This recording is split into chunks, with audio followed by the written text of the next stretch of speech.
Column of वर्टिनी। तो देखो column of वर्टिनी किसको बोलते हैं? ये जो कॉर्टेक्स का पार्ट दिख रहा है इसका एक्सटेंशन बना दो। एक्सटेंशन बोलने का मतलब ये जो तुमको मेडुलरी यहाँ पे क्या दिख रहा है, पिरामिड दिख रहा है, ठीक है, मतलब रीनल पिरामिड जो दिख रहा है, इनके अंदर अंदर में जो ये तुमको बीच बीच में गैप दिख रहा है, यहाँ पे धंसा पड़ा रहता है, ये तुम्हारा कॉर्टेक्स का पार्ट, ठीक है।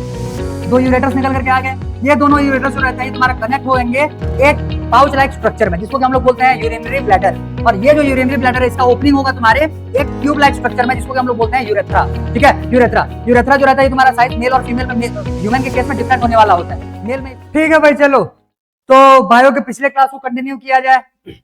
पिछले वाले क्लास में मैंने बेसिकली तुमको तीन डिफरेंट जो excretory product, main excretory product होते हैं, उनके बारे में मैंने बताया हुआ था।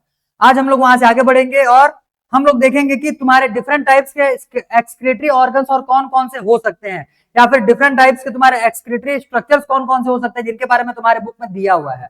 क्लियर? तो होते तो बहुत हैं जो कि तुम लोगों ने एनिमल किंगडम में उसको कवर किया ही हुआ है मैक्सिमम चीजों को, और यहां से हम लोग जितने कवर करने वाले रहेंगे उसको कवर देखते हैं कितना हो पाएगा।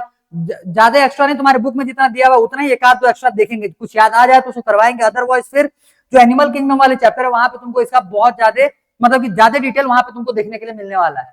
क्लियर? तो बेसिकली यहाँ पे हम लोगों को एक्सक्रीटरी ऑर्गन्स जो अलग से और एक्सक्रीटरी ऑर्गन्स होते हैं किडनी के अलावा, उनको हम लोग देखने वाले होंगे, जो कि तुम्हारे डिफरेंट टाइप्स के अलग अलग ऑर्गेनिजम्स में, खास करके माइक्रो ऑर्गेनिजम्स जो रहते हैं उनके बॉडी में तुमको देखने के लिए मिलने वाला होता है। क्लियर? तो आज हम लोग देखेंगे एक्सक्रीटरी स्ट्रक्चर्स, ठीक है, जो कि तुम्हारे किडनी से, जैसे किडनी तो आएगा ही आएगा, किडनी तो आएगा ही आएगा, उनके अलावा भी और कौन कौन से होते हैं वो देखने वाले हैं। क्लियर है? चलो भाई, तो आज के लिए हेडिंग लगाओ, आज के लिए हेडिंग लगाओ एक्सक्रीटरी स्ट्रक्चर्स।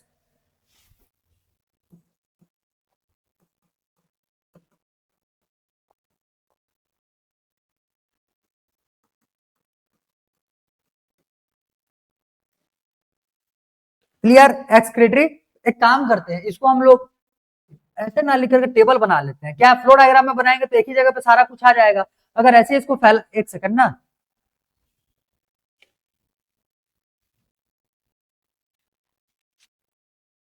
हाँ चलो क्लियर है। तो मैं बोल रहा था इसको फ्लो डायग्राम के हिसाब से बना लेते हैं, तो एक ही फ्लो डायग्राम में सारे आ जाएंगे। अगर अदरवाइज पॉइंट बनाना चालू करेंगे तो भाई भर जाएगा इसमें से पेज, तो इससे बढ़िया है इसको फ्लो डायग्राम के हिसाब से बनाओ और एक ही लाइन में बनाओ।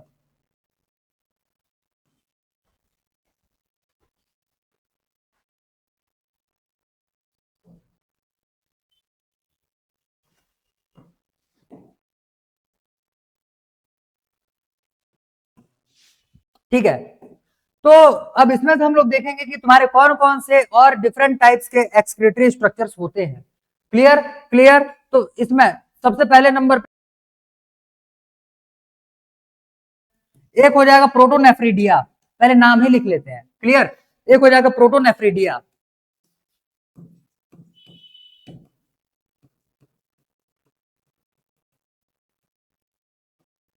ठीक है।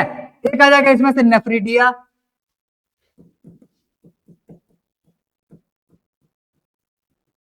ठीक। इसमें से एक हो जाएगा तुम्हारा वो देखे हुए होगा मालफिजियन बॉडी, नाम तो सुने हुए रहोगे, मालफिजियन टिब्यूल्स बेसिकली हम लोग यहाँ पे यूज करने वाले हैं। क्लियर? तो एक आ जाएगा यहां से तुम्हारा मालफिजियन,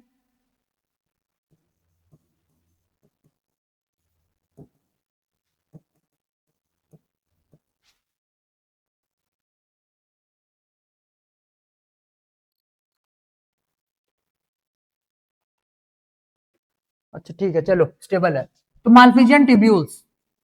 क्लियर? मालफिजियन टिब्यूल्स हो गया।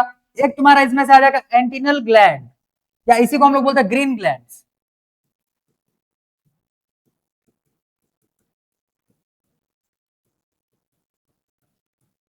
या इसी को बोलते हैं ग्रीन ग्लैंड्स।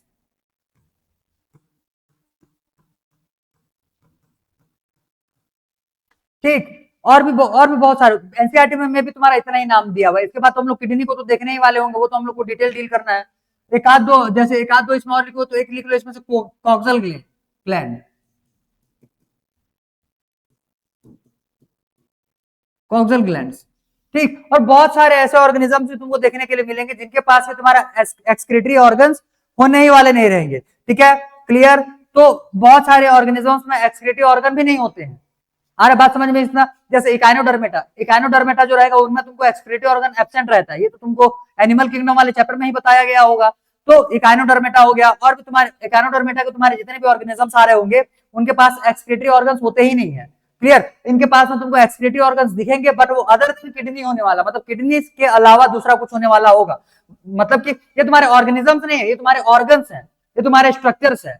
क्लियर?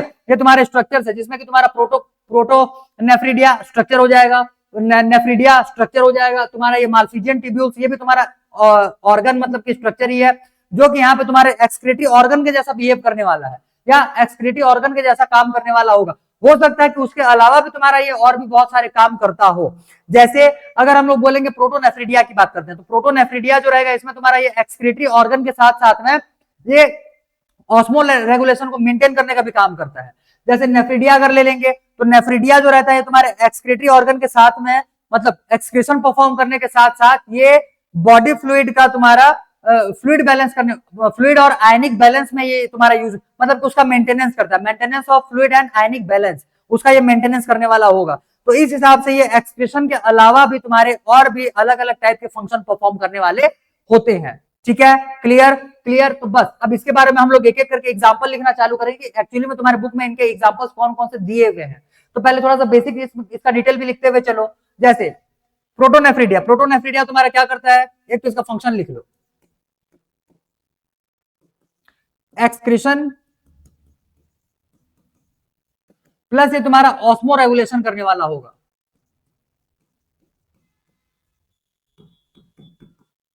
ठीक, ऑस्मो रेगुलेशन मैंने तुमको पिछले वाले चैप्टर में भी बताया हुआ था, जहां पे कि तुम्हारा क्या बोलना चाहिए, प्रोटीन लिए हुए थे ना उसमें से। क्लियर? वो जो प्रोटीन रहता है ये तुम्हारा ऑस्मो रेगुलेशन का भी काम करता है। आगे ये समझ में? ठीक है, तो वैसे ही ये भी तुम्हारा ऑस्मो रेगुलेशन का भी यहाँ पे फंक्शन करने वाला होता है। इसके एग्जांपल्स की बात करूं, सबसे ज्यादा एग्जांपल्स तुमको इसी में देखने के लिए मिलेगा, इस टॉपिक से रिलेटेड। ठीक, तो प्रोटोनेफ्रिडिया में बेसिकली हम लोग कौन कौन से देखने वाले होंगे बोलोगे, तो पहले नंबर पे इस पे आ जाएगा प्लेटीहेल्मिन्थेस।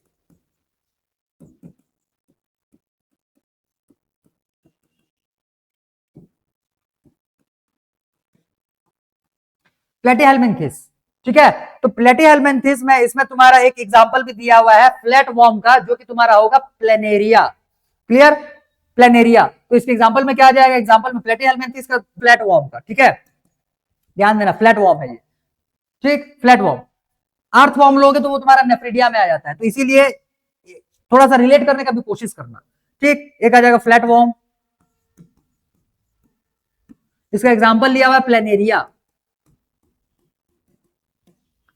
क्लियर? ये याद रखना, प्लेटीहेल्मिन्थेस, प्लेटीहेल्मिन्थेस। इसके बाद में तुम्हारा इस पे आ जाएगा प्रोटोकॉर्डेट्स।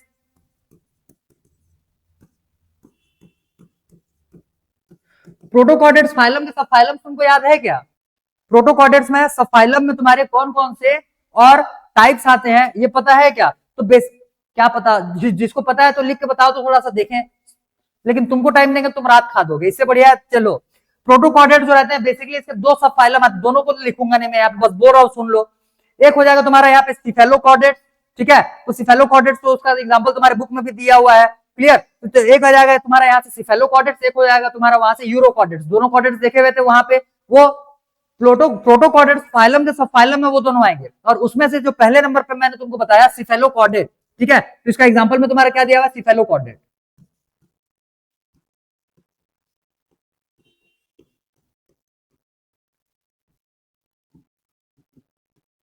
क्लियर? और इसके लिए तुम्हारा जो एग्जांपल में ऑर्गेनिज्म आएगा एम्फिऑक्सस, एक ही दिया हुआ है, एक ही चिपकाओ। एग्जांपल में आ जाएगा एम्फिऑक्सस। इसके और भी नाम होते हैं, यहाँ पे मैं 60 के उसको मैं तुम्हारा बोझा पढ़ाऊंगा नहीं, जिनको जिनको याद है इसके और भी नेम इसी के साथ में चिपका लो, जिसको याद नहीं है वो चुपचाप अभी इतना ही लिख लिए रहो। जब हम लोग इसको डिटेल डील करने वाले रहेंगे तो मैं वहां पे तुमको इसके और भी नेमिंग करवाऊंगा। आगे इतना समझ में? ठीक है, तो ये हो जाएगा भाई तुम्हारा एग्जाम्पल। इसके अलावा भी तुम्हारे इसमें और भी आने वाले होते हैं, जैसे इसमें से तुम्हारे आ जाएंगे क्या, रोटिफर्स। ठीक है, रोटिफर्स भी इसमें आने वाले होते हैं, तो रोटिफर्स में जैसे जू प्लांक्टन आ जाएगा, तो रोटिफर्स एग्जाम्पल में इसमें क्या आ जाएगा, जू प्लांक्टन। क्लियर? तो ये रोटिफर्स में आ जाएगा एग्जाम्पल में। और अगर देखोगे तो इसमें तुम्हारे बुक में लिखा हुआ है सम एनिलिड्स। एक काम करें, वेट,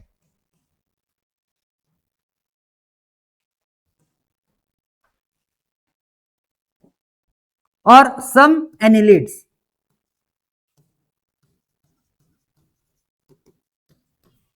क्लियर। तो इतने सारे ऑर्गेनिज्म तुम्हारे होने वाले होंगे जिनके पास एक्सक्रीटरी ऑर्गन के नाम पे किडनी नहीं मिलेगा। क्या मिलने वाला है? प्रोटोनेफ्रिडिया मिलने वाला है। आ गया इतना समझ में? नेक्स्ट, नेफ्रिडिया जो दिया हुआ है यहाँ पे, ये तुम्हारा ट्यूबुलर स्ट्रक्चर में होता है। ठीक है, ये क्या हो जाएगा? Tubular structure.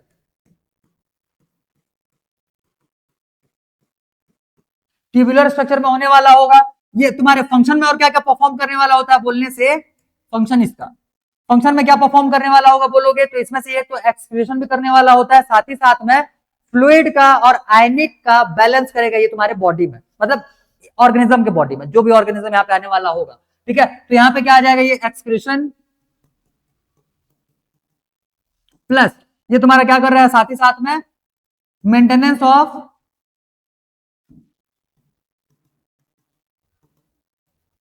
Fluid and ionic balance.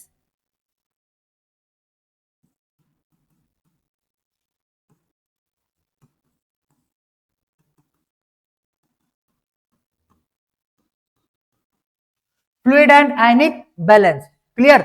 अब इसमें ऑर्गेनिजम्स क्या क्या आएंगे बोलने से, बुक में तो ज्यादा दिया नहीं है, तो अर्थ फॉर्म दिया हुआ है और इसी के साथ में तुम्हारे मतलब कि एनिलिड्स का ही पार्ट्स होने वाला होगा। तो इसमें क्या आ जाएगा? Earthworm with some other annelids.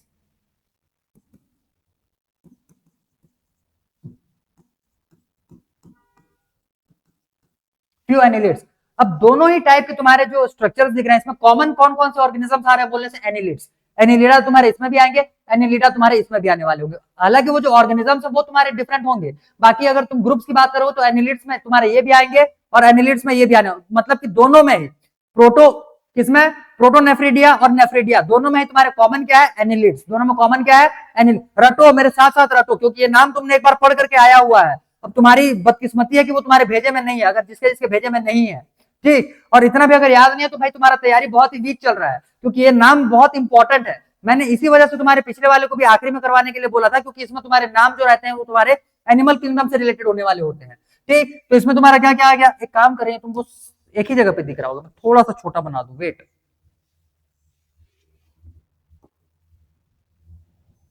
हाँ, अब वो सेपरेट हो गया, अब दिख रहा होगा क्लियर? ठीक है, क्लियर विजिबल है। तो यहाँ पे अर्थ फॉर्म आ जाएगा विथ सम एनिलिड्स। क्लियर। तो बेसिकली अगर बोलोगे तो ये दोनों ग्रुप्स में, ये जो दोनों तुमको एक्सक्रीटरी स्ट्रक्चर्स दिख रहा है, क्या क्या? प्रोटोनेफ्रिडिया और साथ ही साथ में नेफ्रिडिया, दोनों में ही तुमको ऑर्गेनिजम्स का जो ग्रुप मिलेगा कॉमन क्या हो जाएगा? एनिलिड्स। Annelids is common.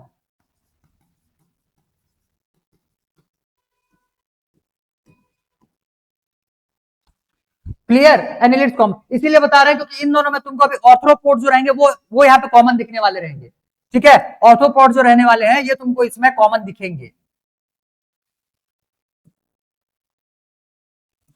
अब देखो, ये अब माल्फिजियन ट्यूब्यूल्स हो गया एक, और एक आ जाएगा तुम्हारा यहाँ से एंटिनल ग्लैंड।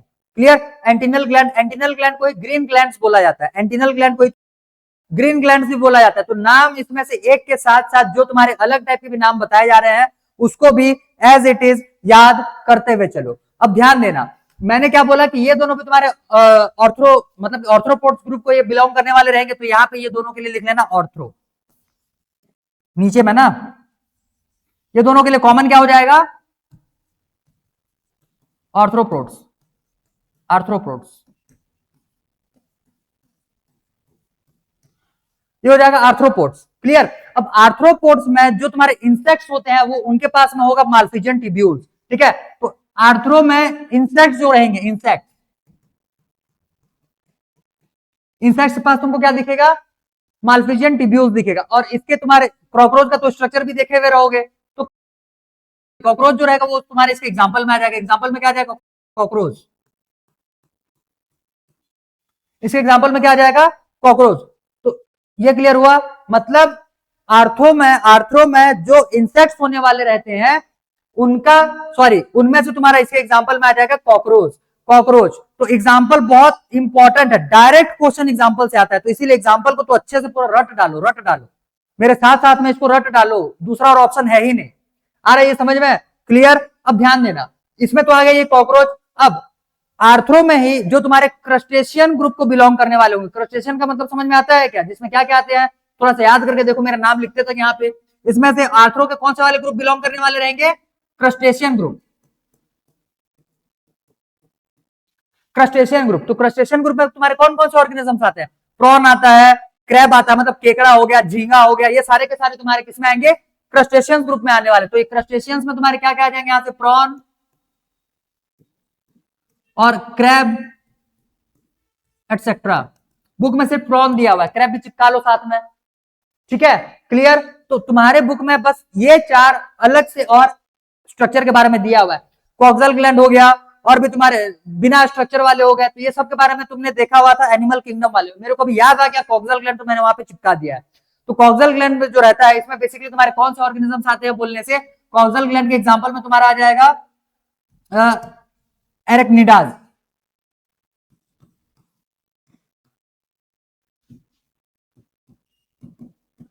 एरेक्निड्स इसमें से आने वाले रहेंगे। तो एरेक्निड्स जो रहते हैं, ये एरेक्निड्स में कौन कौन से ऑर्गेनिजम्स आते हैं, जो बिच्छी होता है ना, स्कॉर्पियन, वो आ जाएगा, साथ ही साथ में जो क्या बोलते हैं उसको, जो जाला बनाता है भाई, स्पाइडर, ठीक है, तो स्पाइडर इसमें आ जाएगा, स्कॉर्पियन आ जाएगा। तो इसके एग्जांपल में लिख लेना, एग्जांपल में इसमें आ जाएगा स्कॉर्पियन, साथ ही साथ में इसमें आ जाएगा तुम्हारा, क्या बोला था अभी अभी नाम, स्पाइडर एटसेट्रा, ठीक। तो ये नीचे में हम लोगों ने लिखा हुआ है ऑर्गेनिजम्स, और ऊपर में जो तुम्हारा दिया हुआ है वो सारे के सारे तुम्हारे हैं excretory structures other than kidney, जो कि तुम्हारे इन सारे ऑर्गेनिजम्स में देखने के लिए मिलने वाले। एक बार फिर से रिपीट करवा रहा हूँ, सारे नाम अच्छे से सुनो ध्यान से और याद करने की कोशिश करना। जितना नाम, मैं बार बार बोलता हूँ, जितना नाम तुम्हारा क्लास में याद हो जाए तुम्हारे लिए ही वो बेनिफिट है, आ रहा समझ में, उतना तुम्हारा बर्डन यहीं से रिलीज हो। देखो मैंने क्या बोला था कि बायोलॉजी में चीजें रिपीट होता है, इनमें से एक भी एलिमेंट ऐसा नहीं है जिसके बारे में तुमने प्रीवियस चैप्टर में ना पढ़ा हुआ रहे, याद नहीं है वो बात अलग है। इसीलिए मैं बोलता हूं कि चीजों को अच्छे से याद करते हुए चलो, क्योंकि चीजें रिपीट होता है। और सारे अगर चीजों को, सारे एलिमेंट्स को बायोलॉजी का याद कर लिए, हाँ, तो भाई तुम्हारा जो पूरा सिलेबस है वो 70-75% में ये समेटा जाएगा पूरा, क्लियर। 20-22-20-25% तुम्हारे सिलेबस ऐसे ही रिड्यूस हो जाते हैं अगर तुम्हारे एलिमेंट सारे के सारे याद रहे तब के केस में, क्लियर है, ठीक है। हाँ, क्या है, वो थोड़ा चार्जिंग का प्रॉब्लम है, तो मेरे को देखते रहना, अब जैसे ही तुम्हारा साउंड का, वॉइस का थोड़ा सा भी प्रॉब्लम आता है तुरंत बता देना, माइक चेंज किया जाएगा। ये आ गया, चलो एक बार रिपीट मार देते हैं। तो बेसिकली हम लोग यहाँ से देख रहे हैं तुम्हारे एक्सक्रीटरी स्ट्रक्चर के बारे में, जो कि किडनी से अलग होने वाला होता है। तुम्हारे चैप्टर में जो दिया हुआ है कौन कौन से स्ट्रक्चर हो जाएंगे, एक तो आ जाएगा तुम्हारा यहाँ से प्रोटोनेफ्रिडिया, प्रोटोनेफ्रिडिया के बाद में नेफ्रिडिया, नेफ्रिडिया के बाद में माल्फिजियन टिब्यूल्स, माल्फिजियन टिब्यूल्स के बाद में तुम्हारा यहाँ से आ जाएगा एंटिनल ग्लैंड्स, एंटिनल ग्लैंड्स को एक ग्रीन ग्लैंड भी बोला जाता है, ठीक है। और ये जो हम लोगों ने यहाँ पे प्रोटोनेफ्रिडिया लिखा हुआ है, यहाँ पे लिखा है ना प्रोटोनेफ्रिडिया, तो इसके जितने, अच्छा इसको पहले कंप्लीट कर लो, ग्रीन ग्लैंड्स, ग्रीन ग्लैंड्स के बाद में कॉक्सल ग्लैंड भी बचा हुआ था, तो कॉक्सल ग्लैंड भी वहां से आ गया। अब इसके बाद में तुम्हारे यहाँ पे जो क्या बोलना चाहिए इसको, ऑर्गेनिजम्स आ रहे हैं, इनके इनके पहले तो फंक्शन देख लो। ये जो तुम्हारा प्रोटोनेफ्रिडिया, ये जो तुम्हारा स्ट्रक्चर होता है, ये एक्सक्रीशन के साथ साथ में ऑस्मो रेगुलेशन का भी काम करने वाला होगा। ऑर्गेनिजम्स कौन कौन से आ जाएंगे, पी नाम से याद रखो सीधा। एक तो आ जाएगा प्लेटीहेल्मिन्थिस, प्लेटीहेल्मिन्थिस में फ्लैटवर्म, फ्लैटवर्म में प्लेनेरिया, प्लेटीहेल्मिन्थिस, फ्लैटवर्म, फ्लैटवर्म में प्लेनेरिया। उसके बाद में तुम्हारा यहाँ से आ जाएगा प्रोटोकॉर्डेट्स, प्रोटोकॉर्डेट्स में हम लोगों ने एक टाइप लिया हुआ है सिफेलोकॉर्डेट्स, ठीक है। सिफेलोकॉर्डेट्स का यहाँ पे तुम्हारा एग्जांपल में चिपका लेना, वहां पे क्या लिया हुआ है, एम्फिऑक्सस, एम्फिऑक्सस, एम्फिऑक्सस, नाम को तो रटो पूरा, जो भी एग्जांपल में दिया हुआ डायरेक्ट क्वेश्चन आते हैं डायरेक्ट, तो नाम के बिना तुम्हारा ये जो फ्लो चार्ट है ये कोई मतलब कहीं नहीं निकलेगा। आ गया ये समझ में, ठीक है। तो एम्फिऑक्सस हो गया, इसके बाद में कुछ रोटिफर्स इसमें से आने वाले होंगे, रोटिफर्स में तुम्हारा जूप्लांक्टन आ जाएगा, क्लियर। उसके बाद में कुछ एनिलिड्स आने वाले होते हैं, आ गया ये समझ में, ठीक है, क्लियर। अब बस इसी के ज्यादा एग्जांपल्स, इसके तो एक एक दो दो है। फिर तुम्हारा क्या आ जाएगा यहाँ से सेकंड में, नेफ्रिडिया, नेफ्रिडिया में बस एक ही एग्जांपल तुमको इसमें से देखना है, क्लियर, एक ही एग्जांपल। इसमें तो अर्थवॉर्म आएगा, ध्यान देना, इसमें से तुम्हारा फ्लैट वॉर्म आता है, इसमें अर्थवॉर्म आता है, दोनों में कॉमन क्या है बोलेंगे तो एनिलिड्स, एनिलिड्स का जो ग्रुप रहेगा वो दोनों में आने वाले रहेंगे। कुछ कुछ एनिमल्स तुम्हारे उसमें आएंगे, कुछ इसमें आ जाएंगे, क्लियर क्लियर। अब इसमें भी तुम्हारा कुछ एनिलिड्स लिखोगे ना, ठीक है। अच्छा एग्जांपल नहीं लिखे हैं क्या इसमें, नहीं लिखे हैं भाई, लिखो, नहीं नहीं लिखे हैं, अर्थवॉर्म लिखे नहीं है, अर्थवॉर्म और फ्यू एनिलिड्स, अर्थवॉर्म और साथ में फ्यू एनिलिड्स लिखे हैं, क्लियर। तो दोनों में तुम्हारे एनिलिड्स आ गए, आ गया ये समझ में। माल्फिजियन टिब्यूल्स में कॉकरोच याद कर लेना, कुल मिलाकर के आर्थ्रो का ग्रुप याद रखो, आर्थ्रो के जो इंसेक्ट्स रहते हैं, इंसेक्ट्स आएंगे तुम्हारे, इंसेक्ट्स के पास क्या होते हैं, माल्फिजियन ट्यूब्यूल्स होते हैं। और आर्थ्रो के ही जो तुम्हारे क्रिस्टेशियन ग्रुप आने वाले रहेंगे, क्रिस्टेशियन ग्रुप के जितने भी तुम्हारे ऑर्गेनिजम्स होंगे सभी के पास में तुमको एंटिनल ग्लैंड या फिर ग्रीन ग्लैंड देखने के लिए मिलने वाला होगा। कॉक्सल ग्लैंड जो रहेगा इसमें तुम्हारे एरेक्निड्स आ जाएंगे। एरेक्निड्स जो रहते हैं इसमें तुम्हारे ऑर्गेनिजम्स कौन कौन से बोलोगे तो एक आ जाएगा तुम्हारा मकड़ी, मकड़ी बोलने का मतलब स्पाइडर, और एक आ जाएगा वहां से तुम्हारा स्कॉर्पियन, बिच्छी, और भी आएंगे तुम्हारे ग्रुप में। क्लियर क्लियर, चलो भाई, तो ये सारे हो जाएंगे तुम्हारे एक्सक्रेटरी ऑर्गन बोलो या फिर स्ट्रक्चर बोलो। क्लियर, किडनी के अलावा इसके बाद अगर कोई सा एक ऑर्गन होगा तो वो हो जाएगा तुम्हारा किडनी। तो किडनी के लिए एग्जांपल में इसको अलग से लिख लेना कोने में, और अगर स्पेस है तो आखिर मेरे पास स्पेस नहीं है यहाँ पे, आखिरी में एक और चिपका लो किडनी। किडनी तुम्हारा किसमें मिलने वाला होगा, ये तो तुमको दिखेगा मैमल्स में, साथ ही साथ में एम्फीबियंस में, साथ ही साथ रेप्टाइल्स में, सब लिख डालो, मैमल्स, एम्फीबियंस और रेप्टाइल, रेप्टाइल्स। ठीक, तो ये सारे ऑर्गेनिजम्स तुमको देखने के लिए मिलेंगे different types of excretory structures में रखे हुए। ठीक है, क्लियर, चलो जल्दी लिखो इतने को, पूरा पूरा फ्लो डायग्राम बनाओ, एक ही फ्लो डायग्राम में तुम्हारे सारे आ गए।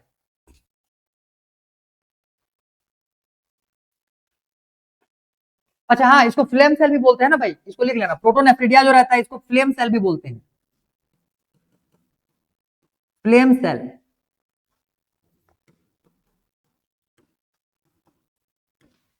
इसको फ्लेम सेल भी बोलेंगे। ठीक है, चलो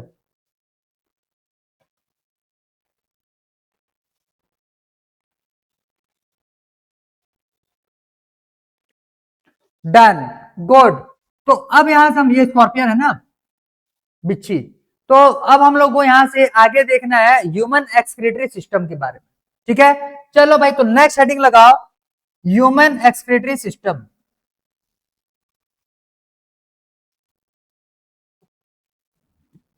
देखो इधर के चैप्टर्स को पढ़ने का जो तुम्हारा तरीका होगा वो सारे का सेम है, जैसे हम लोगों ने पिछले वाले चैप्टर को जिस सीक्वेंस में पढ़ा हुआ था सेम वैसे ही इसमें भी तुम्हारे पहले क्या बोलना चाहिए, इंट्रोडक्शन दिया जाएगा, उसके बाद जो ऑर्गन हम लोग यूज किए हुए हैं अदर ऑर्गेनिजम्स में इस टाइप का क्या ऑर्गन मिलता है वो देखना रहता है। उसके बाद में फिर तुम्हारे मेन एक्सक्रीटरी ऑर्गन, जैसे अभी हम लोग एक्सक्रीशन देख रहे हैं तो यहाँ पे एक्सक्रीटरी ऑर्गन देखेंगे, पिछले वाले में ट्रांसपोर्टेशन देखे थे तो ट्रांसपोर्टेशन ऑर्गन देखे हुए थे। तो इस हिसाब से हम लोग को पढ़ने का जो टॉपिक्स जो दिए हुए हैं वो तुम्हारे सेम सीक्वेंस में दिए हुए हैं सारे चैप्टर्स में। आखिरी में फिर तुम्हारे सारे के सारे डिजीज देखोगे या डिसऑर्डर्स देखोगे जो कि उससे रिलेटेड होने वाला होता है। क्लियर, तो पैटर्न जो है चैप्टर्स का, इसमें तुमको ज्यादा डिफरेंस नहीं देखना है, वो तुम्हारा सिमिलर टाइप का ही होने वाला होता है। तो नेक्स्ट हेडिंग लगाना है हम लोगों को यहां से human excretory system.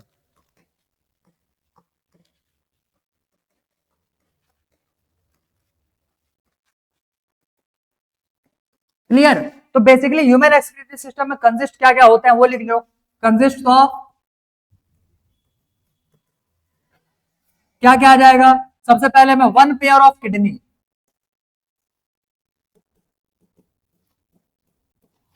Clear, one pair of ureter,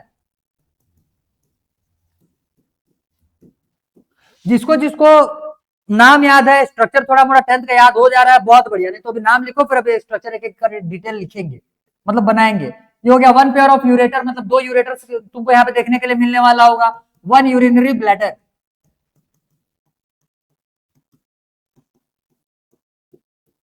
clear, एक यूरिनरी ब्लैडर दिखेगा, और एक तुम्हारा इसमें आएगा यूरेथ्रा, एक आ जाएगा यूरेथ्रा। क्लियर, तो ये हो जाएंगे तुम्हारे ह्यूमन एक्सक्रीटरी सिस्टम के डिफरेंट पार्ट्स। तो टोटल यहाँ पे 4 हम लोगों ने पार्ट्स कवर करना है। एक हो जाएगा किडनी, एक हो जाएगा तुम्हारा यूरेट, इनके बारे में ज्यादा डिटेल देखना नहीं, किडनी के बारे में हम लोग को ज्यादा डिटेल देखना है। क्लियर, और ये जब पहले इसको निपटाएंगे इसके बाद फिर हम लोग देखेंगे नेफ्रॉन। तो चलो, ये जो 4 नाम अभी हम लोगों ने यहाँ पे लिखा हुआ है, अब इनमें से एक एक को डिटेल में लिखते हुए आगे चलते हैं। ठीक, चारों नाम लिख लो भाई, याद तो हो गया रहेगा ना, किडनी, यूरेटर, यूरिनरी ब्लैडर और यूरेथ्रा, यही 4 स्ट्रक्चर तुम लोगों ने पिछले वाले क्लास में भी देखा था, क्लास 10th में, बस वही 4 नाम लिखने हैं। स्ट्रक्चर्स भी तुम्हारे सिमिलर बनेंगे जो तुम्हारे क्लास 10th में तुमने बनाया हुआ था, और साथ ही साथ में डिटेल भी बहुत ज्यादा नहीं है, बहुत ज्यादा डिटेल नहीं है। हो सके तो एक आध दो तीन नाम तुमको एक्स्ट्रा देखने के लिए मिलेंगे, और दो चार कॉन्सेप्ट नया जानना है बस। बाकी तुम्हारे वही सारे प्रोसीजर, वही सारे कॉन्सेप्ट, वही सारे एलिमेंट्स देखना है 11th में भी जो तुमने क्लास 10th में कवर करके पूरा आया हुआ है। क्लियर? ठीक है, चलो भाई ठीक है। तो पहले नंबर पे हेडिंग लगाओ सीधा यहाँ पे किडनी। क्लियर? तो पहले किडनी के बारे में थोड़ा सा डिटेल लिख लेते हैं। किडनी जो रहता है इसके अगर शेप की बात करोगे तो किडनी जो रहेगा ये तुम्हारा बिन शेप में होता है। बिन मतलब कि वो क्या बोलते हैं उसको, राजमा।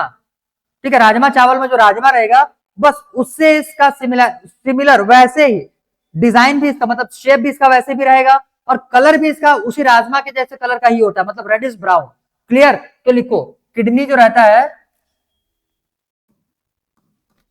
शेप क्या आ जाएगा इसका, ये हो जाएगा तुम्हारा बिन शेप।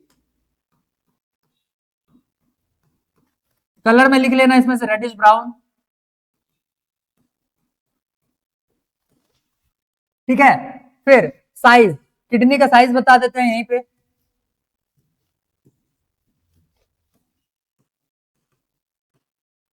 देखो लेंथ की बात करोगे तो ये 10 से 12 सेंटीमीटर इन लेंथ होगा।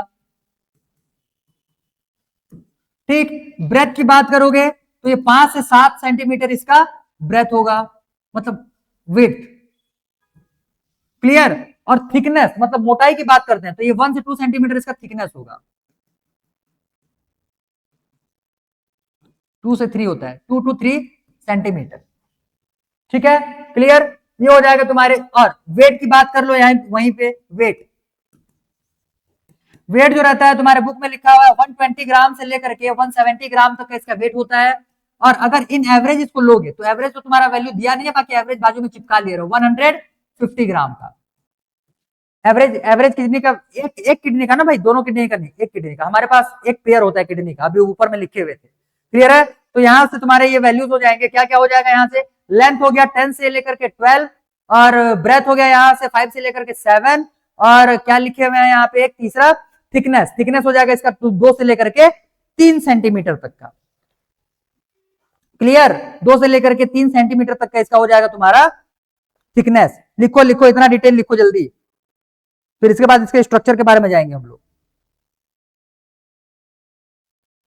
अच्छा हाँ, लोकेशन भी एक छूट रहा है ना, लोकेशन भी छूट रहा है, लोकेशन भी लिखेंगे भाई, रुको लोकेशन भी लिख लो इसका, लोकेशन।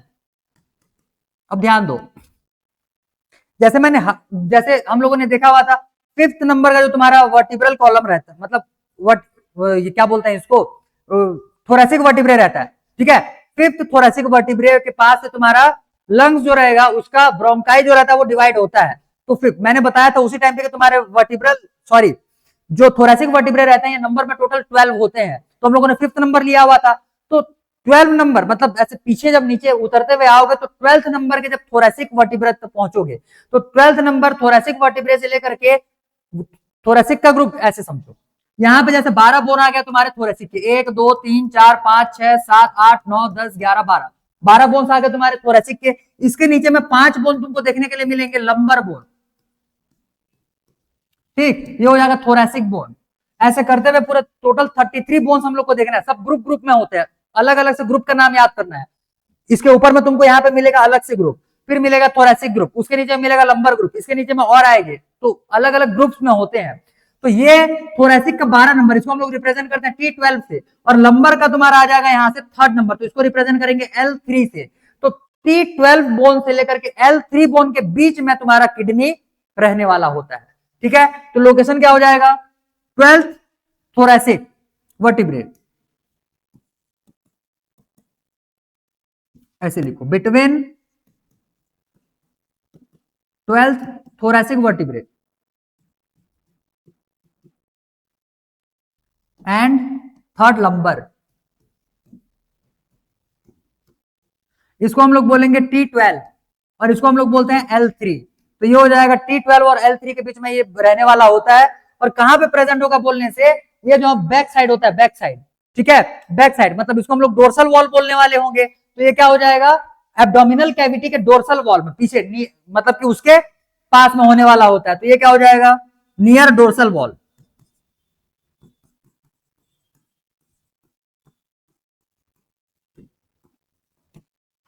क्लियर, डोर्सल वॉल के पास में ही तुमको देखने के लिए मिलने वाला होता है।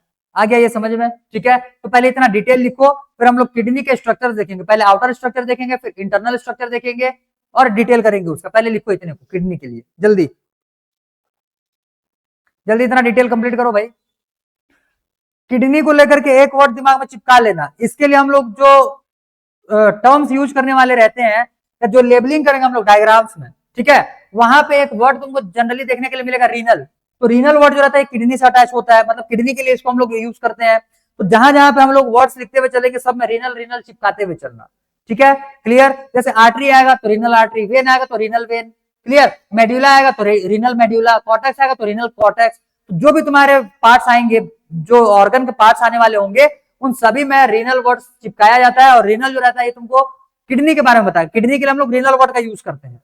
ठीक है, चलो इतने को लिखो, लिखो जल्दी लिखो, फिर स्ट्रक्चर देखेंगे हम लोग। अच्छा done, good. Next, structure of kidney.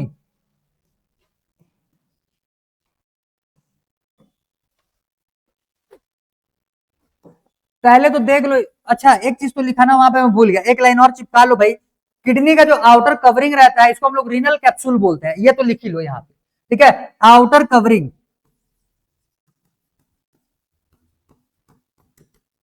इसको हम लोग बोलेंगे रीनल कैप्सूल।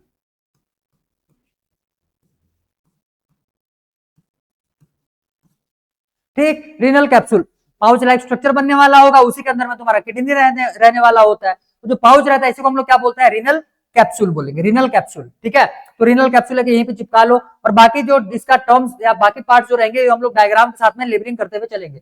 तो पहले नंबर पे डायग्राम पे हम लोग देख रहे हैं एक्सटर्नल स्ट्रक्चर ऑफ किडनी।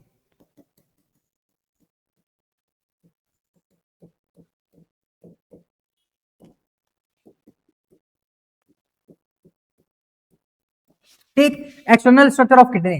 तो चलो भाई साथ साथ बनाते हुए चलो मेरे ही।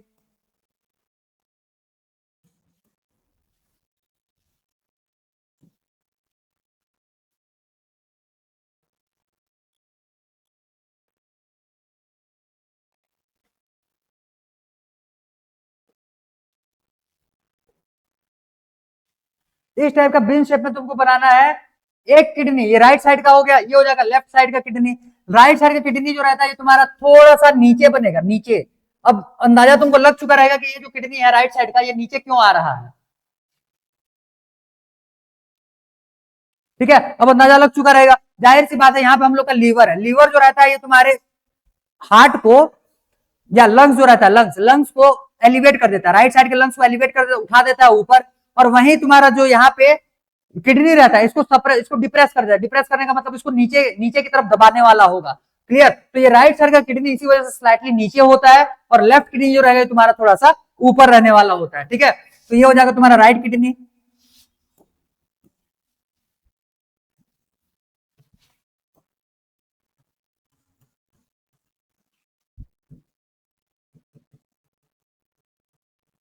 ठीक है, और यहां से आ जाएगा ये लेफ्ट किडनी। क्लियर? अब ध्यान देना, ब्लड वेसल्स वगैरह जो भी आएंगे, इन सब के एंट्री और एग्जिट के लिए बस एक ही पॉइंट मिलेगा तुमको दोनों किडनीज में। मतलब इस साइड आओगे तो ये तुम्हारा जो धंसा हुआ पार्ट दिख रहा है, इसको हम लोग बोलते हैं हाइलम। ठीक है, और इसी हाइलम का यूज करते हुए जो ब्लड वेसल्स रहेंगे, या फिर तुम्हारे यूरिनरी जो डक्ट रहने वाले रहते हैं, वो सारे के सारे तुमको इसी पार्ट से एंट्री और एग्जिट लेते हुए दिखेंगे। तो पहले तो हम लोग इसमें से बना लेते हैं ब्लड वेसल्स। क्लियर? पहले बना लेते हैं इसमें से ब्लड वेसल्स, ध्यान दो। देखो, पूरे बॉडी को ब्लड सप्लाई करने के लिए तुम्हारा ब्लड वेसल होता है, वो होता है ऑर्टा। तो ऑर्टा यहाँ पे मेन ब्लड वेसल आएगा, और वहां से इसका एक ब्रांच निकल करके जाएगा, जो होगा रीनल आर्टरी। रीनल आर्टरी मैंने पहले भी बोल दिया है, रीनल वर्ड चिपकाना है। तो एक आ जाएगा रीनल आर्टरी, जो कि तुम्हारा ब्लड सप्लाई देगा किसको, दोनों किडनीज को। ध्यान दो।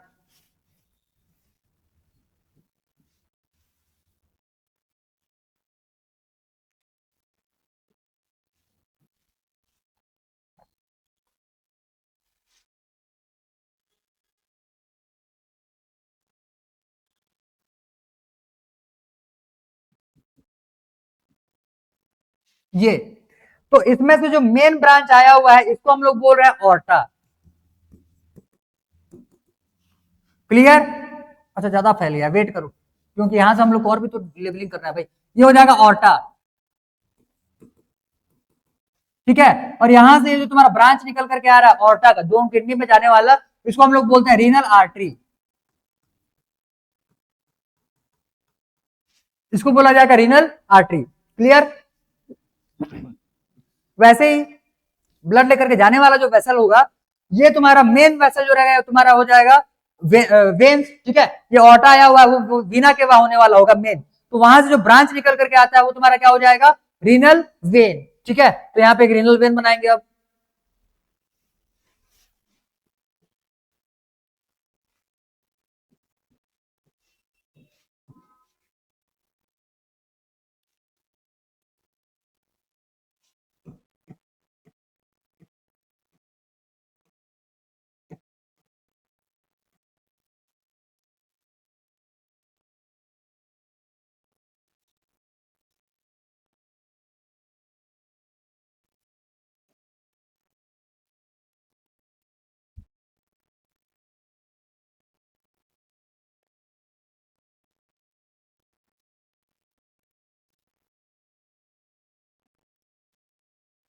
ठीक दिख रहा होगा, हाँ क्लियरली विजिबल है। तो ये एक आ जाएगा तुम्हारा रीनल वेन, यहां से एक आ जाएगा ये रीनल वेन।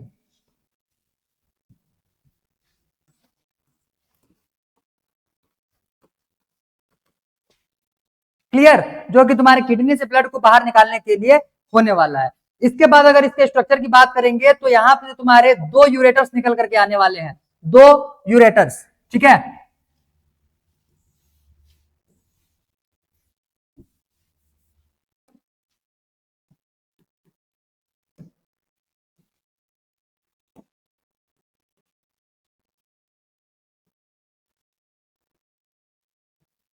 दो यूरेटर्स निकल करके आ गए। ये दोनों यूरेटर्स जो रहते हैं ये तुम्हारा कनेक्ट होंगे एक पाउच लाइक स्ट्रक्चर में, जिसको कि हम लोग बोलते हैं यूरिनरी ब्लैडर। और ये जो यूरिनरी ब्लैडर है इसका ओपनिंग होगा तुम्हारे एक ट्यूब लाइक स्ट्रक्चर में, जिसको कि हम लोग बोलते हैं यूरेथ्रा।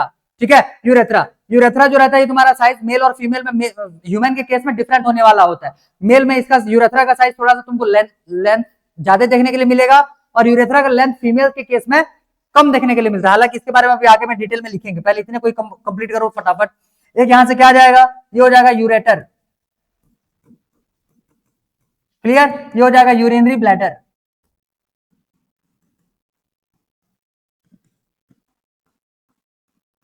ठीक है, और यहां से ये हो जाएगा तुम्हारा यूरेथ्रा। बस इतना ही स्ट्रक्चर देखना। टेंथ में इससे ज्यादा किए थे क्या, नहीं किए थे, इतना ही देखे थे टेंथ में भी। छापो, छापो डायग्राम, छापो पूरा। क्लियर है, डायग्राम पूरा बनाओ जल्दी।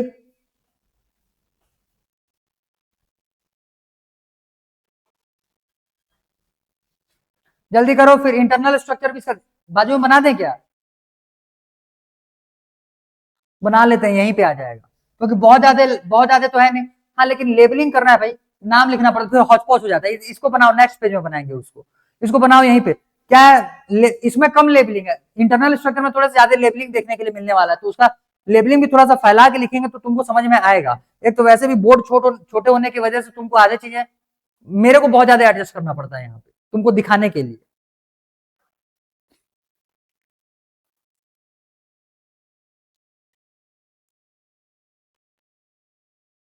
हो गया क्या, बनाओ बनाओ जल्दी बनाओ, डायग्राम्स तो मेरे साथ साथ में निपटा लिया करो। एक पार्ट में जब कंप्लीट करके दूसरे पार्ट पे चला जाता हूं तो पिछले वाले पार्ट को निपटा लो। ठीक है, क्लियर, तो जल्दी निपटेगा। अदरवाइज फिर तुमको हर बार टाइम नोट करना पड़ेगा और क्लास एंड होने के बाद उसको फिर बनाना पड़ेगा। Done, good. नेक्स्ट हम लोग कब किडनी का ही इंटरनल स्ट्रक्चर देखेंगे। नेक्स्ट,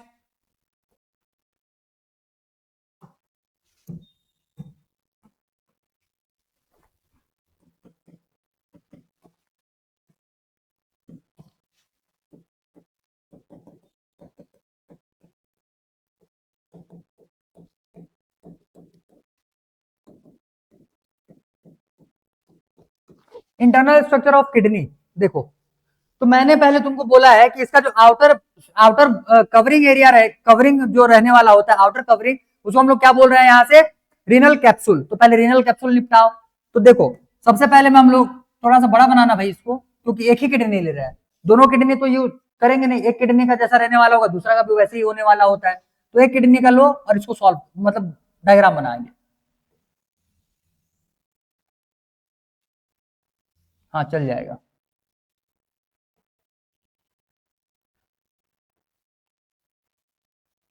ठीक, बीन शेप दिख रहा है कि नहीं दिख रहा है? भूत प्रेत जैसे थोड़ी दिख रहा है। हाँ चलो, काम चल जाएगा इतने में। ठीक है, तो ये हो गया तुम्हारा आउटर कवरिंग। इसको हम लोग क्या बोल रहे हैं? Renal capsule. चिपकाते चलो नाम भी साथ साथ। क्या हो जाएगा ये? Renal capsule.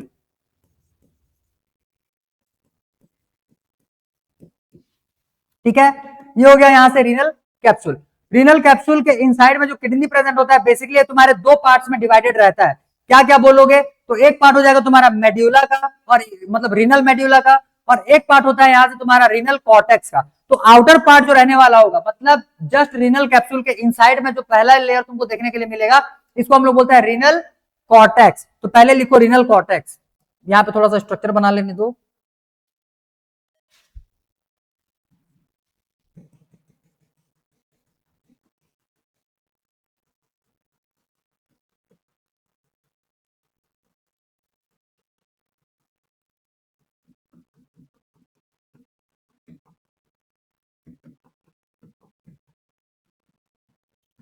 बनाते चलो साथ, मिस्टेक नहीं होगा, टेंशन ना लो। बनाओ साथ ही साथ बनाओ मेरे।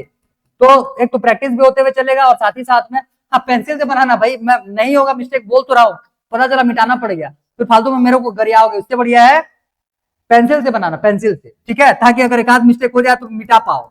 पता चला पेन से बनाने बैठ गए, दो तीन पेन लेकर के आधा में बना लिया और फिर पता चला कुछ मिस्टेक मार दिया हूं।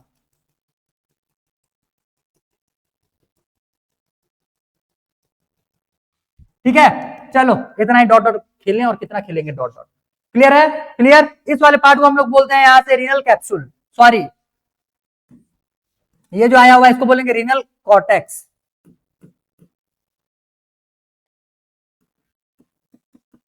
और ये तुम्हारे आउटर पार्ट में प्रेजेंट होता है। ठीक है, रीनल कॉर्टेक्स कहां पे प्रेजेंट होगा? आउटसाइड में, आउटर पार्ट में ये तुम्हारा प्रेजेंट होने वाला होगा। इतना समझ में आ गया? अब हम लोग यहां से थोड़े थोड़े अंदर की तरफ चलना चालू करेंगे, ध्यान देना। यहां पे तुम्हारे पिरामिडल शेप में बहुत सारे स्ट्रक्चर्स प्रेजेंट होंगे।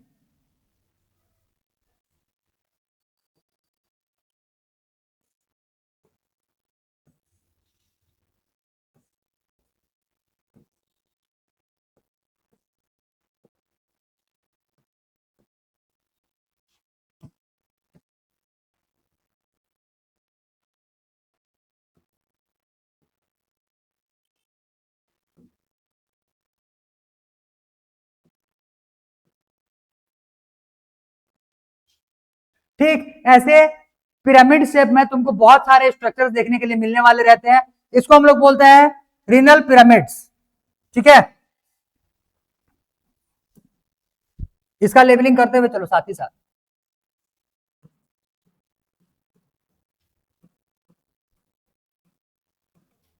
इसको हम लोग क्या बोलते हैं? Renal pyramids. ठीक है, पिरामिडल शेप में है तो इसको हम लोग रीनल पिरामिड्स ही बोलने वाले होंगे, रीनल पिरामिड्स। इसके बाद में ध्यान देना, इनके जो छोटे छोटे ये ट्यूब्स निकले हुए हैं आधे आधे दूर तक, जो ट्यूब्स तुमको देखने के लिए मिल रहा होगा, ये जो ट्यूब्स है इसको हम लोग बोलते हैं यहां से माइनर कैलिक्स। इसको क्या बोलते हैं? Minor calyx. लिखते हुए चलो साथ ही में, ये जो छोटा सा तुमको ट्यूब दिख रहा है यहाँ पे,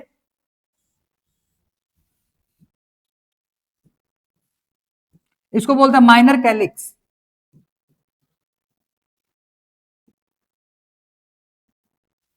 क्लियर, इसको बोलते हैं माइनर कैलिक्स।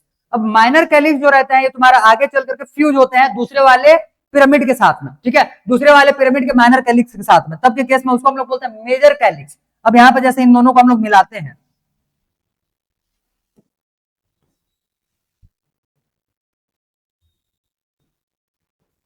ये फ्यूज होकर के दोनों कॉमन पाइप निकाल लिए, तो ये जो कॉमन बाहर निकला हुआ है इसको हम लोग बोलते हैं मेजर कैलिक्स। ठीक है, इसको हम लोग बोलते हैं मेजर कैलिक्स।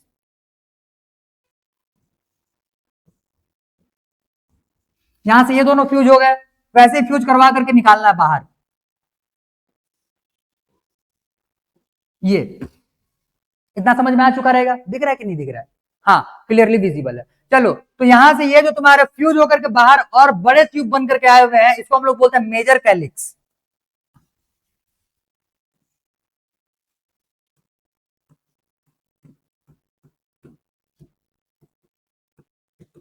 क्लियर। और इन सब को हम लोग कंबाइनली बोलते हैं रेनल मेड्यूला। इसको क्या बोलेंगे? Renal medulla.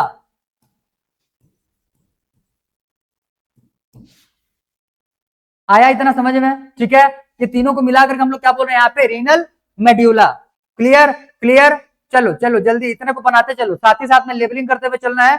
और एक साथ मेरे बनाओ, क्योंकि यहाँ पे फिर हौच-पौच होने वाला होगा तो तुमको समझ में ही नहीं आएगा कहाँ पे क्या क्या बनाए हुए थे। ठीक है, तो एक यहाँ से क्या क्या हो गया तुम्हारा? रीनल कैप्सूल हो गया, रीनल कॉर्टेक्स हो गया, रीनल टिब्यूल्स हो गया, मेजर कैलिक्स हो गया, माइनर कैलिक्स हो गया। इतना समझ में आ गया? अब यहाँ पे जो अंदर धंसा हुआ, रुको धंसे हुए पार्ट को बाद में लिखेंगे।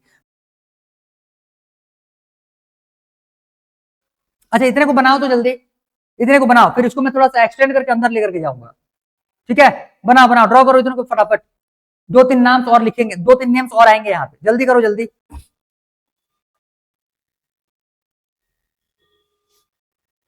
हो गया होगा? चलो अब यहां पे ध्यान देना, अगर इस वाले रीजन को देखो,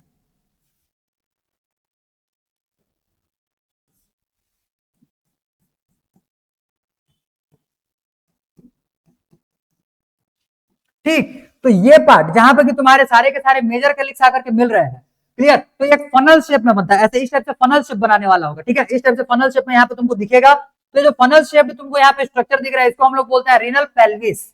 इसको क्या बोलेंगे? Renal pelvis.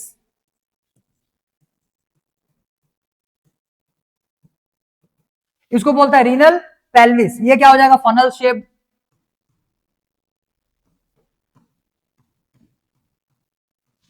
ये कैसे हो जाएगा? Funnel shape. इसको बोलता है रीनल पेल्विस, रीनल पेल्विस। इसके बाद ये जो पार्ट अंदर धंसा हुआ तुमको दिख रहा है, ये अंदर धंसे हुए पार्ट को हम लोग बोलते हैं हाइलम।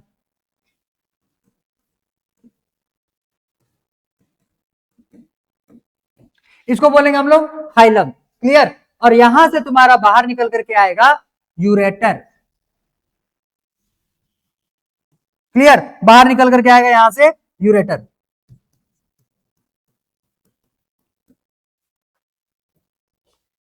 क्लियर, जल्दी। इसके बाद फिर कॉलम ऑफ बर्टिनी। तो देखो कॉलम ऑफ बर्टिनी किसको बोलते हैं? ये जो कॉर्टेक्स का पार्ट दिख रहा है, इसका एक्सटेंशन बना दो। एक्सटेंशन बोलने का मतलब ये जो तुमको मेडुलरी यहाँ पे क्या दिख रहा है? पिरामिड दिख रहा है। ठीक है, मतलब रीनल पिरामिड जो दिख रहा है, इनके अंदर अंदर में जो ये तुमको बीच बीच में गैप दिख रहा है, यहाँ पे धंसा पड़ा रहता है, ये तुम्हारा कॉर्टेक्स का पार्ट। ठीक है,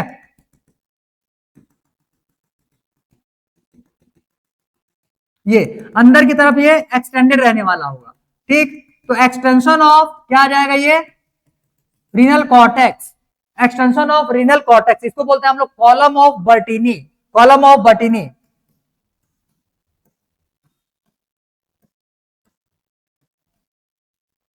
यहां से ये जो अंदर के साइड में तुमको धंसा हुआ पार्ट दिख रहा है, किसका? कॉर्टेक्स का। ठीक है, तो ये हो जाएगा extension of cortex.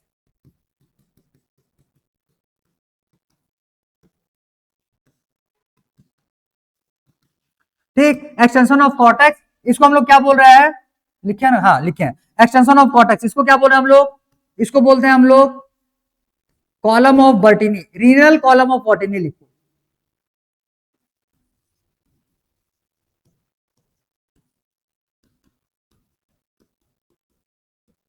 Renal column of Bertini. ठीक है, तो कॉलम ऑफ बर्टिनी भी इसको बोल दिया जाता है। तो ये हो जाएगा भाई तुम्हारा internal structure of a kidney. आ गया ये समझ में? लेबलिंग दिख रहा है पूरा, इंपॉर्टेंट है, एक भी छोड़ना है नहीं, एक भी नहीं छोड़ना, सारा लेबलिंग के साथ में पूरा डायग्राम या फिर स्ट्रक्चर ड्रॉ करो पूरा डिटेल।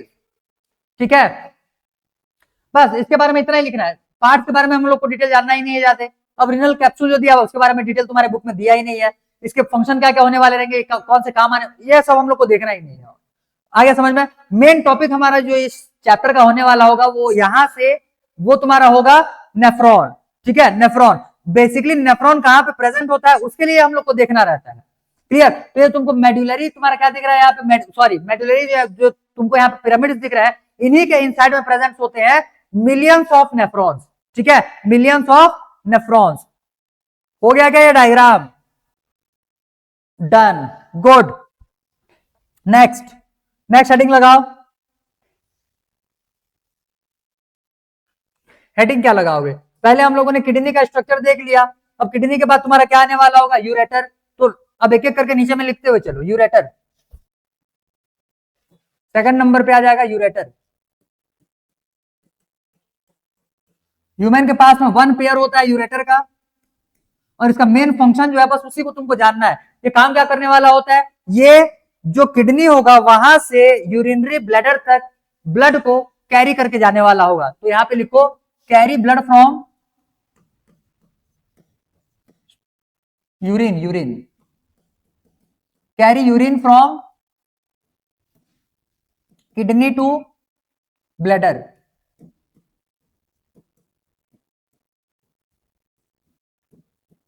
किडनी टू ब्लैडर मतलब यूरिनरी ब्लैडर। ठीक है, बस इतना ही है, उससे ज्यादा और नहीं लिखना। Next, third number. Third number पे यहां पे क्या आ जाएगा? यूरेटर हो गया, यूरिनरी ब्लैडर।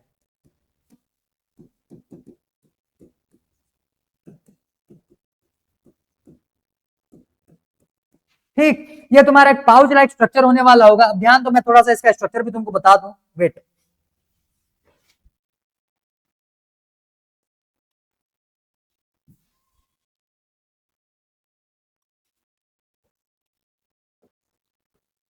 ये जैसे मान करके चलो है यूरिनरी ब्लैडर, ठीक है, और यहां से आ जाएगा नीचे में यूरेथ्रा। तो ध्यान दो, यूरिनरी ब्लैडर जो रहता है इसमें तुमको इसके वॉल्स में एक स्मूथ मसल्स देखने के लिए मिलेगा। क्लियर? इसके वॉल में तुमको कौन सा मसल्स प्रेजेंट दिखेगा? यहाँ पे स्मूथ मसल।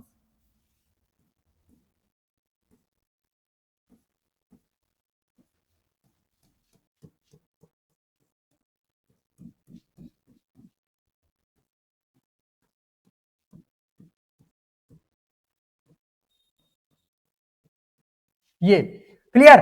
तो यूरेथ्रा का जो वॉल है ये तुमको एक स्मूथ मसल यहां पे देखने के लिए मिलता है। क्लियर?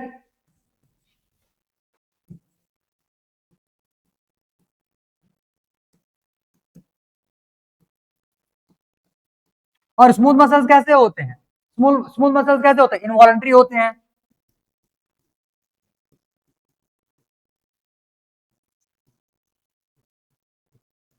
ये स्मूथ मसल क्या हो जाएगा यहां से? Detrusor muscle. इसका नाम होता है, एनसीईआरटी में ये नहीं, नाम नहीं दिया हुआ, डेट्रूसर मसल नाम नहीं दिया हुआ है, लेकिन तुमको नाम याद रखना है। क्लियर? डेट्रूसर मसल इसके लिए लिख लो। ठीक है, अब यहां पे ध्यान देना, ये जब हम लोगों ने ये यूरेथ्रा, अच्छा यूरेथ्रा में ही बताएंगे उसको, चलो ये डायग्राम बना लो।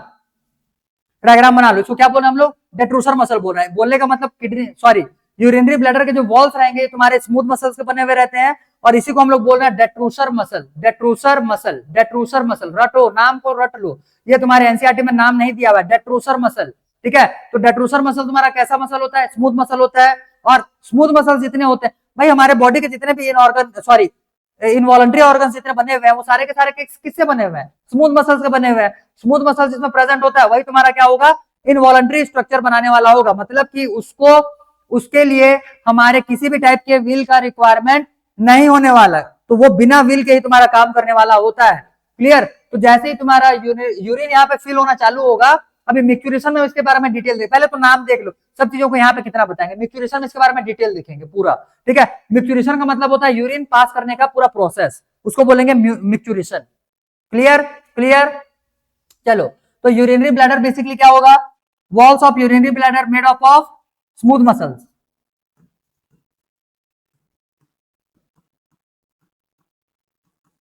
वॉल्स जो है ये स्मूथ मसल्स का बना हुआ है, इसी को हम लोग क्या बोल रहे हैं? Detrusor muscle.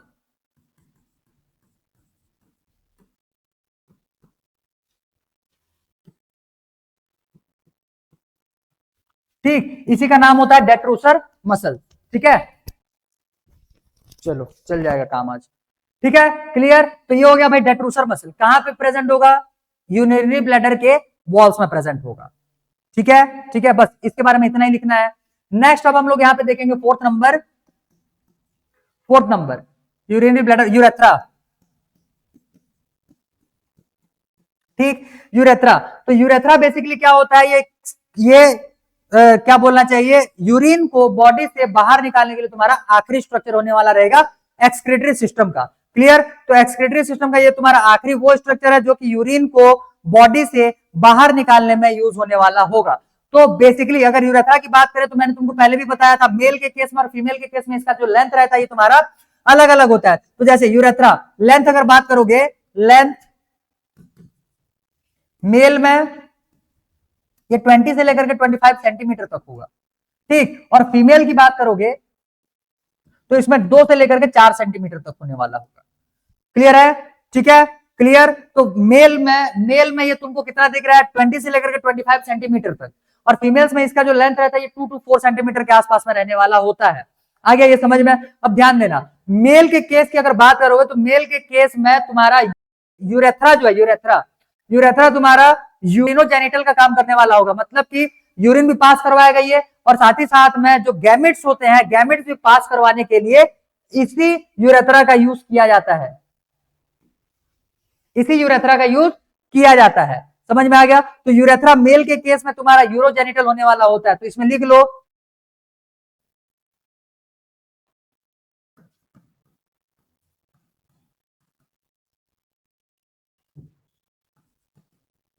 सिर्फ मेल के केस में, और इसमें क्या हो जाएगा, carry only urine.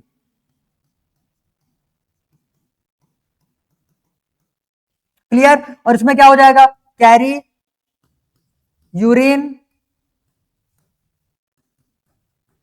Plus gametes. ठीक, इसके बारे में ज्यादा डिटेल हम लोग को यहाँ पे नहीं करना है, इसका डिटेल तुम लोग को देखने के लिए मिलेगा सीधा क्लास 12 के ह्यूमन रिप्रोडक्शन वाले चैप्टर में। वहां पे इसका स्ट्रक्चर बनाएंगे, बकायदा उसका पूरा डिटेल देखेंगे, एक एक पार्ट को वहां पे स्ट्रक्चर के साथ में हम लोग को कवर करना है। तो अभी के लिए सिर्फ इतना ही डिटेल तुम लिखो, इतना ही तुम्हारे काम के होने वाले होते हैं। क्लियर? अब ध्यान देना, यूरेथ्रा जो रहता है बेसिकली यहाँ पे तुमको 2 स्फिंक्टर मसल्स देखने के लिए मिलेंगे, स्फिंक्टर मसल्स। ठीक है, तो स्फिंक्टर मसल्स बेसिकली यहाँ पे तुम्हारे 2 होने वाले होते हैं, एक हो जाएगा तुम्हारा एक्सटर्नल स्फिंक्टर मसल और एक हो जाएगा इंटरनल। ये बाहर में एक आएगा, सॉरी अंदर में क्या आएगा, वेट, ये एक इनसाइड में आने वाला होता है, और एक तुम्हारा स्फिंक्टर मसल दिखेगा बाहर में, मतलब ये तुम्हारा एक तरीके से डोर के जैसा बिहेव करने वाला होता है। अंदर वाले को हम लोग बोलते हैं इंटरनल स्फिंक्टर।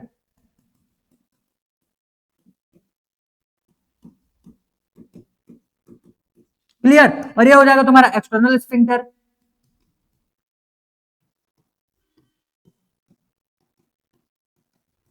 इंटरनल स्फिंक्टर जो रहता है ये तुम्हारा इनवॉलंटरी होता है।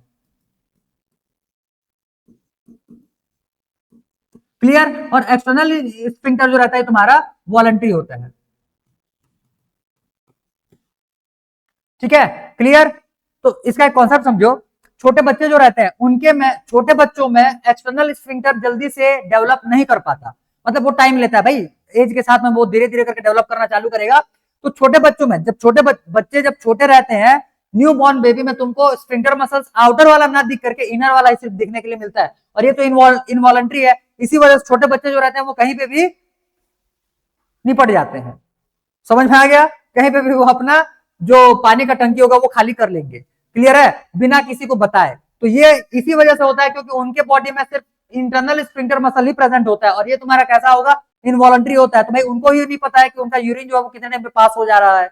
आ रहा है समझ में? जो ओल्ड एज हो जाते हैं, बहुत ज्यादा ओल्ड एज हो जाते हैं, जिन लोगों को क्या बोलना चाहिए कि ये डायबिटीज वगैरह का बीमारी होता है, बीपी का बीमारी रहता है, उनको भी आगे चल करके बुढ़ापे में उनको भी नहीं पता चलता। क्लियर? उनको भी नहीं पता चलता, तो उनका भी बॉडी जो रहता है ये एक्सटर्नल स्फिंक्टर उस टाइम पे ठीक तरीके से काम ही नहीं करता, उनके विल पावर पे वो चलता ही नहीं है। क्लियर? तब के केस में बहुत सारे ओल्ड एज लोगों में भी ये तुमको प्रॉब्लम देखने के लिए मिलता है। आ गया ये समझ में? हाँ, लेकिन ये दोनों केसेस सेम नहीं है ना, याद रखना। छोटे बच्चे में ये डेवलप नहीं किया रहता, और एल्डर्स में ये डेवलप किया हुआ रहता है, बट फंक्शनिंग इसका जो फंक्शन करने का जो कैपेसिटी रहता है वो डिक्रीज हो गया, या फिर वो तुम्हारा डाउन हो चुका रहता है, जो कि प्रॉपरली काम नहीं करने वाला होता है। आ गया ये समझ में? तो दोनों केसेस अलग है, दोनों ही केसेस तुम्हारे यहाँ पे अलग होने वाले होंगे। चलो भाई, इतने को डिटेल में लिखो, इतने में से तुम्हारे किडनी के जो पार्ट्स थे वो हो गया यहाँ से कंप्लीट। ठीक है, अब नेक्स्ट जो हम लोग देखेंगे यहाँ से तुम्हारा क्या देखने वाले रहेंगे, नेफ्रॉन का स्ट्रक्चर। पहले लिखो इतने को जल्दी। हो गया क्या ये? इतना हो गया? चलो तो आज के लिए इतना ही कंप्लीट करना था हम लोगों को। अब कल के क्लास में हम लोग देखेंगे नेफ्रॉन का स्ट्रक्चर, क्योंकि उसका थोड़ा सा लेंदी है, उसके पार्ट्स मतलब कि उसके लेबलिंग तुमको एक एक पार्ट को अच्छे से बताना पड़ेगा। हालांकि क्लास 10th में जितना लेबलिंग किया हुआ तो उससे ज्यादा नहीं मिलने वाला, ठीक है। हाँ, कुछ कुछ एक आध दो एलिमेंट्स तुमको नया दिख जाए, बाकी डायग्राम उतना ही ड्रॉ करना है। लेबलिंग मैक्स टू मैक्स 3-4 नाम और आएंगे, जितना तुमने क्लास 10th में किया हुआ था उससे और एक्स्ट्रा, ठीक है। बाकी उतने तुमको कवर करने हैं। चलो भाई ठीक है, तो आज के लिए इतना ही था। हाँ, इतने में से अगर किसी को कुछ डाउट हो तो एक बार पूछ लो, तो क्लियर करके फिर यहां से क्लास एंड किया जाएगा, ठीक है।